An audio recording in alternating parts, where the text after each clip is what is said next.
میں نے سورہ بقرہ کی جو آیت چل رہی تھی وہ یہ کہ اللہ تبارک و تعالیٰ نے معذرت خواہی کے واسطے حضرت موسیٰ علیہ السلام کو حکم دیا کہ بنی اسرائیل میں سے 70 افراد کا انتخاب کر کے طور کے پہاڑ پر لے کر کے آئیں۔ چنانچہ وہ لے کر کے گئے تو ان لوگوں نے کہا جب تک اللہ تعالیٰ کو کھلا کھلا نہیں دیکھ لیں گے تب تک ایمان نہیں لائیں گے، تو اللہ تعالیٰ نے موت کی آغوش میں اتار دیا۔ اس کے بعد موسیٰ علیہ السلام کی دعا کی برکت سے اللہ تعالیٰ نے کو دوبارہ زندگی عطا فرمائی۔ بہرکیف اس کے بعد اللہ تبارک و تعالیٰ ایک یہاں پر بنی اسرائیل کے اوپر جو اللہ تعالیٰ نے میدان تیہ کے اندر جن نعمتوں کا نزول فرمایا ان کا تذکرہ فرمایا۔ میدان تیہ کے اندر بنی اسرائیل 40 سال رہے، 12 گروہ تھے، 12 خانوادوں پر مشتمل یہ قافلہ تھا۔ چنانچہ اس دوران چونکہ ریتیلا علاقہ، دھوپ زبردست، ایسے موقع پر جب ریتیلا علاقہ ہو تو سائے کی سخت ضرورت ہوتی ہے، ورنہ آسمان سے سورج کے ذریعے سے جو ہے شرارے برساتا ہے سورج، اور اس کے ذریعے سے اوپر سے یہ شرارے برسا رہا، نیچے سے جو ہے ریت گرم ہو جاتی ہے تو آدمی بہت تکلیف میں آ جاتا ہے۔ تو اللہ تبارک و تعالیٰ نے بنی اسرائیل کے اوپر ایک عظیم نعمت نازل فرمائی کہ میدان تیہ کے اندر مسلسل بادل کو سایہ بان کر دیا، بادل ان کے اوپر سایہ کر رہا تھا۔ اس طریقے سے دھوپ سے بھی بچ رہے تھے، اور سایہ کرنے کی وجہ سے جو ریت ہے گرم ہونے سے وہ ریت بچ رہی تھی۔ تو یہ اللہ تعالیٰ کی عظیم نعمت۔ رب فرماتا ہے وَظَلَّلْنَا عَلَيْكُمُ الْغَمَامَ، اور ہم نے کر دیا سایہ تمہارے اوپر بادل کو۔ تو بادل مسلسل سایہ کر رہا تھا، یہ بنی اسرائیل کے اوپر یہ سایہ تھا، ورنہ اللہ تعالیٰ نے اپنے محبوب صلی اللہ علیہ وسلم کو تو یہ خاصہ عطا فرمایا کہ بادل مسلسل سایہ کرتا تھا۔ خود ماں خدیجۃ الکبریٰ رضی اللہ تعالی عنہا نے جب حضور صلی اللہ علیہ وسلم کی امانتوں پارسائی کے بارے میں سنا تو انہوں نے پیشکش کر دی کہ آپ ہمارے یہاں کام کریے، میں پیسہ لگاؤں گی، آپ کاروبار کریے۔ حضور صلی اللہ علیہ وسلم نے قبول فرمایا، ان کا سامان لے کر کے ملک شام گئے، تجارت کی، اور تجارت کر کے واپس تشریف لائے تو بہت سارا منافع اور فائدہ ساتھ میں لائے۔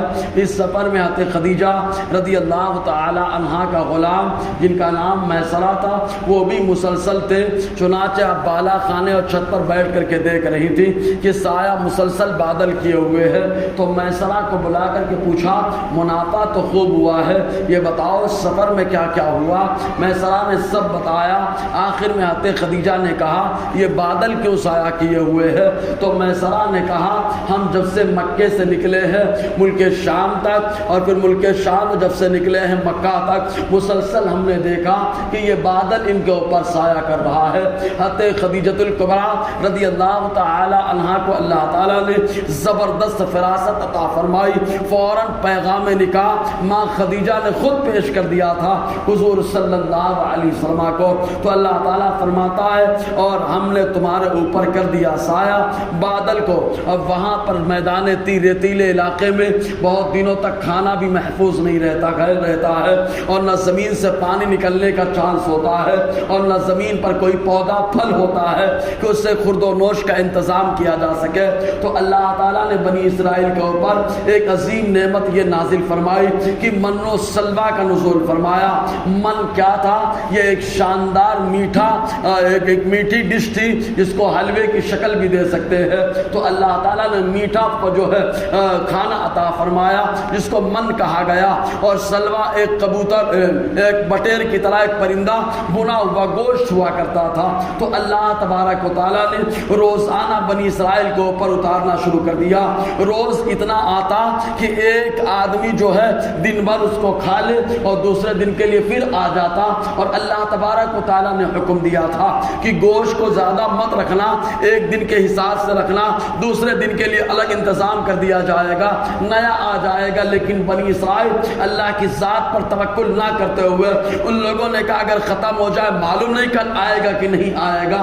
تو اس طریقے سے ان لوگوں نے ایک دن کا نہیں کئی دنوں تک کا گوشت جمع کرنا شروع کر دیا۔ جو گوشت جمع کرنے لگے ابھی تک گوشت خراب نہیں ہوتا تھا، ابھی تک گوشت سڑتا نہ تھا، کتنے دنوں تک گوشت رکھ دیا جائے۔ لیکن ان لوگوں کے اللہ کی ذات پر بھروسہ نہ کرنے کی وجہ وجہ سے اللہ تعالیٰ نے عذاب نازل فرمایا اور گوشت خراب ہونا شروع ہو گیا۔ اللہ تعالیٰ فرماتا ہے وَأَنزَلْنَا عَلَيْكُمُ الْمَنَّ وَالسَّلْوَىٰ، اور ہم نے اتارا تمہارے اوپر من اور سلوا کو۔ اور اتارنے کے بعد اللہ تعالیٰ نے کیا حکم دیا، انشاءاللہ اس پر گفتگو رہے گی۔ اللہ تعالیٰ ہم سب کو فیضان قرآن، برکات قرآن سے مالا مال فرمائے۔